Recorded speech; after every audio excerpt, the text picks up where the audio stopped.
Le foulard de cette femme s'est emmêlé dans un pneu de voiture et lui a brisé le cou.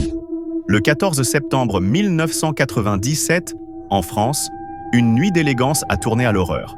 Isadora Duncan, la danseuse légendaire, est montée dans une élégante voiture décapotable, son foulard en soie emblématique flottant derrière elle.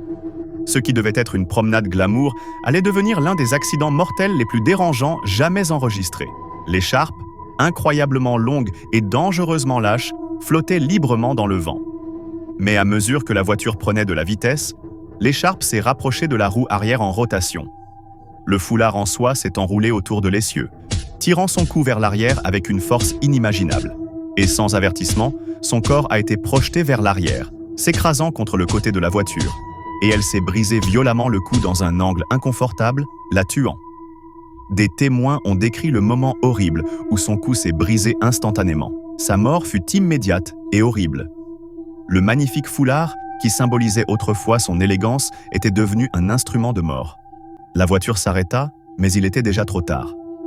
Isadora Duncan était immobile, le cou brisé et le corps tordu par la force violente.